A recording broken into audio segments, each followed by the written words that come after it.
Hi, kids. Welcome to the Godfather number 8. We have the pleasure of sitting down with Andreas Mildner, a mentee since October 2018.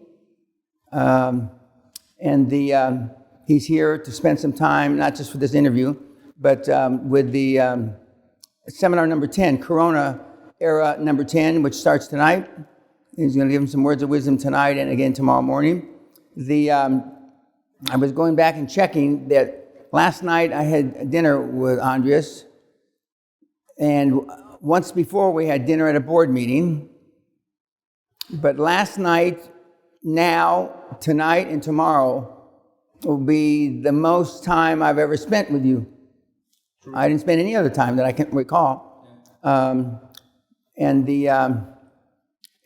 Full disclosure, when we talk about his business, I am his chairman and have been his chairman since the beginning, and he has been rolling up healthcare units, which he'll talk about in the Fatherland, which is, for those of you that aren't aware, is Germany.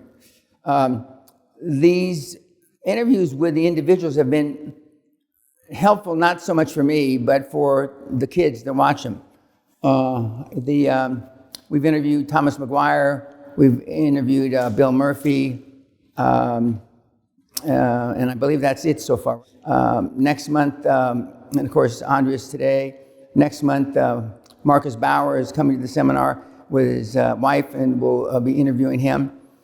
And the idea behind the Godfather setting, and again, we have it in the bar because in the movie The Godfather, a lot of the meetings and stuff that they agreed upon, do or not to do, or kill or not to kill, was done in a seedy bar. Well, this isn't such a seedy bar, but it is our bar, and it's next to the pavilion where we have the seminars.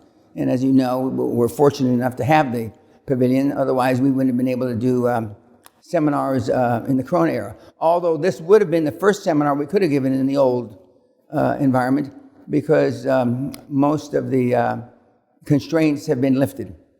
But we asked the guys, and I'm going to ask Andreas, what the highlights of the program were, what he felt was the most difficult, if anything, what was the easiest, how he came to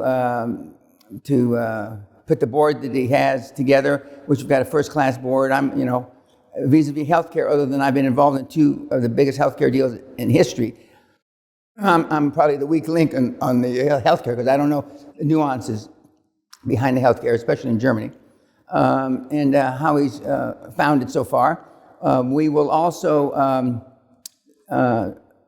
talk about, by his own admission, he's already done 2 webinars for us, and the webinar that he's going to do tomorrow is going to be the 3rd webinar, but the kids, because they're here, will see it out of sequence.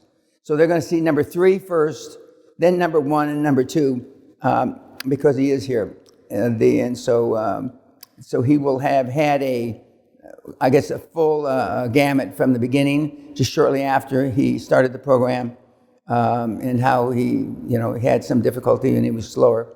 And then he's, since he stopped his full-time job, which he had for a better part of a year, he's done quite remarkable. Andreas, welcome to the QLA series. When I looked back and I was looking at my notes, because I thought that I must have spent more time with you, but I didn't.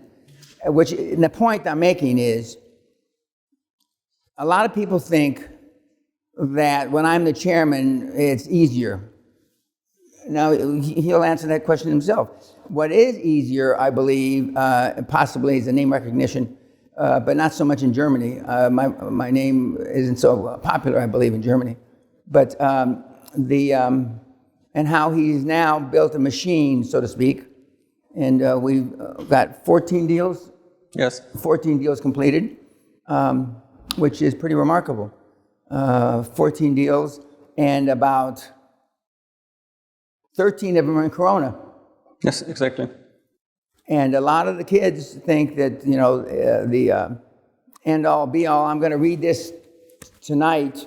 I have an email I just got to the webmaster, a guy I've never met, would know him if he walked in the door here. They just completed his first deal in healthcare in the UK, and he all from the free material. The one thing that I do notice, the free material, even though it's 100% accurate, the kids tend to do smaller deals with the free material. Maybe that's because of a lack of confidence. And they warm up, or as the program is, you do 500,000, then 700,000, then a million, 2, etc. The kids with the free content normally are at the lower end of the continuum. Well, Andreas, congratulations. It's not an immediate congratulations on your new baby, because she's a few months old, right? Yes. Born in January, 7 months old. Okay, yeah. 7 months old, and that's always a positive thing.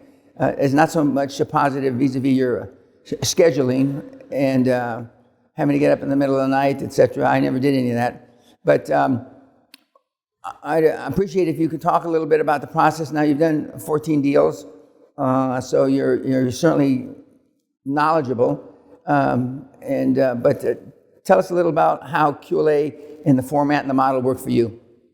Okay, thank you. Well, I attended the seminar in October 2018, so it will be 3 years in 2 months from now. And it took me quite a while to do the first deal. The first deal was in December 2019, signed the LOIs in July, took some time to close the transactions, and then I worked full-time still at my old job until October 2020. So 2 years from attending the seminar, I was able to quit my job and do QLA full-time, and since I was able to do that, we really sped up the process quite dramatically, and we signed and closed the 14 transactions Mr. Peña just mentioned, and we also have 6 other transactions we are currently doing the due diligence on. And in total, if everything goes according to plan, we could have 20 transactions at the end of the year, with a total revenue of about 30 million and an EBITDA of more than 6 million. And that's a very good development, a bit slow, I know, but in general, very good development. I'm very happy that I started QLA, although it took me quite a while to attend the seminar as well, as you know. But it definitely changed my life for the better. Yeah. The kids, almost all, I'd say 100% of the kids say the hardest part of the QLA is cold calling. Maybe 99%, maybe not 100%. How did you find cold calling? I have no sales experience, so I wasn't used to making cold calls or to selling, but I didn't find it particularly hard. I mean, it's in the beginning, it's not nice to make cold calls and to get nasty answers sometimes, but overall, most owners are friendly, even if they are not interested in selling their business. So it's really just a matter of you have continued to make the calls, which in my case meant I was working full time, so I made cold calls in the morning until say 9 o'clock before I started my job, and then I ran home during the lunch break, made some more cold calls, and then in the evening I worked on QLA a bit more, but couldn't reach any owners. And the hardest part probably about that was basically working 2 full-time jobs and every day getting up, making the cold calls during the lunch breaks, making the cold calls. And in the beginning, I wasn't successful. It took me quite some time to find motivated sellers and to never give up during this process. I think that was the hardest part. As Andrew just said, he worked 2 jobs full-time, and he split his day up. If he wasn't so organized, he probably wouldn't have been able to do it as effectively. And he split the cold calls up into the morning, during break, lunch, and in the evening. And that's what we see almost everybody that has been successful at working 2 jobs. Now, I don't recommend that you work 2 jobs, but I also don't recommend that you don't have any food on your table to feed your family, you and your family. So what I normally tell the kids is that unless you got a lot of money in the bank and you never have as much as you think because you run out sooner than later, you will have to keep your job and continue to do both at the same time. If you're a student, we have students that are completing the process. Again, they can go to school. I say that if you're in your first year of university, forget about it, drop out. In the UK, it's a 3-year degree, so if you're at the end of the second year, you should finish. If you're in graduate school, towards the end, you should finish. It depends where you are in medical school. We've had people in medical school finish the process. But it's all up to you how well organized you are. Most of us think we're organized, but we're not. I'm pretty organized, but I mean, some of the kids put me to shame vis-a-vis organization compared to what I thought was organized. And one of the telltale